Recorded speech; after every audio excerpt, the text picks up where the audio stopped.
ng'olutalo lwa Mayanja family lukyagenda mu maaso. Olutalo wakati wa Pius Mayanja kw'ogatta Weasel Manizo, Fling Fire, Nechali waabwe wa mukulu waabwe gwe bayita Jose Chameleone lukyagenda mu maaso. Mukulu Jose Chameleone kata ate manager we gwe bayita Bijou. Oluvanyuma okuba nti Bijou yayingidde mu lutalo luno mutanywa. So bino n'ebirala biboolinda ssaawa zino. Amanya n'eddoboozi bampitantami Jimzona Manrich Ben Maxudi Junior nkusaba ekintu kimu sharinga, likinga, obeerenga otuusa ku bano information. Now twakitegeddeko nti over the weekend said Zekyanja mukulu Jose Chameleone, Weasel Manizo, Palaso kw'ogatta ne Chali waabwe bamuganda waabwe omulala muva Bulaaya gwe bayita Fling Fire begwa mu bifuba, era bwe kityo waliwo exchange y'ebikonde wano no mukuba nti ekikonde kigenda mu maaso. Ekikonde kino kyatandikira ku mwana mulenzi gwe bayita Weasel Manizo ng'avaayo atandika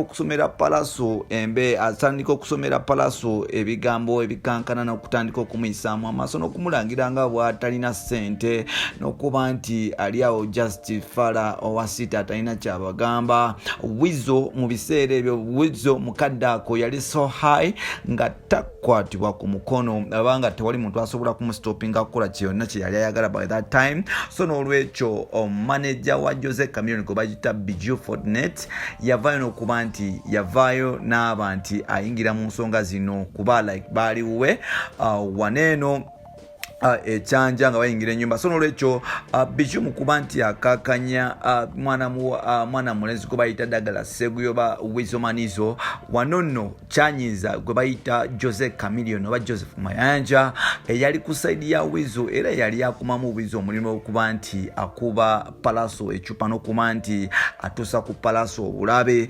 Jose Chameleone kyamunyiga nnyo olw'okuba nti Bijou yasitopinga Weasel Manizo obutakuba Palaso, n'avaayo n'amutabukira mugamba nti gwe nze oli mukwano gwange, oli manager wange, era kyembamanyi kyenkusaba bintu bikome ku managinga music wange n'okuba nti tukola business, wabula siraba nsonga lwaki weeyingiza mu ntalo ezitakukwatako. Bano baganda bange. Weasel alina ensonga, Weasel alina point gyayagala okutuusa ewa Pius ate ne Weasel si mwana muto, so siraba nsonga lwaki obiyingiramu. Bijou yagenda mu maaso n'okuba nti atawuluza olutalo n'okuba nti aweeyaweeya mwana mulenzi gwe bayita Weasel Manizo. Kino nno kyanyiza Chameleone n'agamba nti tubuulire oba oyagala Palaso oba oyagala Weasel. Wano musajja mukulu gwe bayita Jose Chameleone akyukakyukanga nawolovu kennyini yakwata ecupa y'omwenge n'asooka gikuba wansi ne stop awo, n'akwata paketi ya sigala n'agissa wansi n'agimenyaamenya, paketi eya Lex kw'ogatta n'emmere gye bamuwadde n'agikuba wansi. Obusungu obungi Jose Chameleone kigambibwa okuba nti yakwata oluyina agalula alukuba Bijou naye ng'ate boyfriend wa Bijou yali wali gwe bayita Iziramu.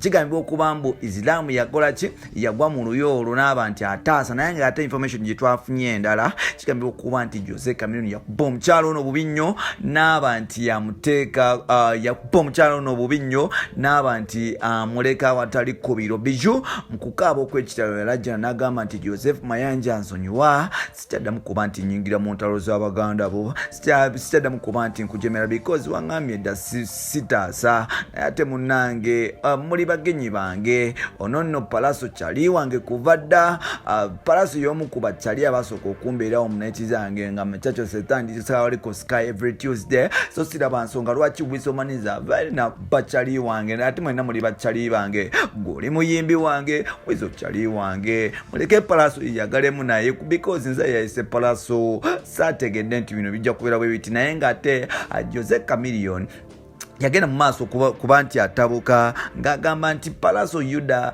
Palaso tasana kubabeeramu. Jose no Chameleone y'omu ku basajja botasobola kusibira mu nyumba ne Pius Mayanja kuba Jose Chameleone atayagala abantu bamuchallenge nga yensonga lwaki every time baba nti bakyakalanya ne Pius Mayanja oba Palaso muganda woyo omuto n'okuba nti balwanalwana. So n'olwekyo Bijou yaloza kumpiza Chameleone enkambwe nnyo. So amawulire getufuna amalala agali mu nsonga eno tetumanyi lwaki Jose Chameleone yasalawo kuba nti repressinga manager Mutima ne Basimo Ogense ne Bijou naye ng'ate amawulire amalala gagambibwa nti mbu Jose Chameleone ne Bijou beyagala ate nga getwafunye ekigambibwa kuba nti mbu okwolwo olunaku ekyakubya Bijou si kirala nti Bijou yawa nnyo keya mwana mulenzi gwe bayita Palaso so kati Jose Chameleone n'akwata wizo n'agenda n'ambriefinga mu katono n'agamba nti teekawo akavuyo Palaso ono ayinza okuba nga ali ku mukyala wange oba girlfriend wange mpola mpola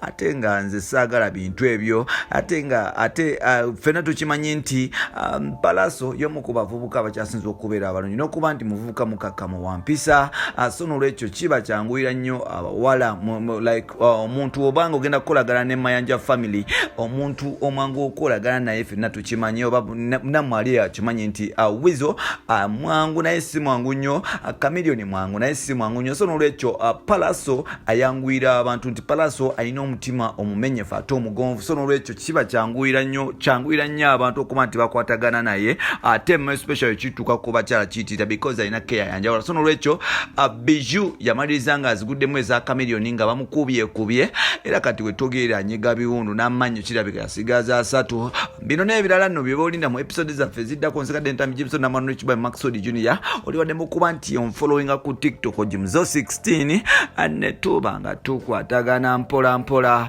subscribing on this channel sharing liking tusigale kuba nti nga tutambuza ekintu kino mu Love It. Bye bye, see you.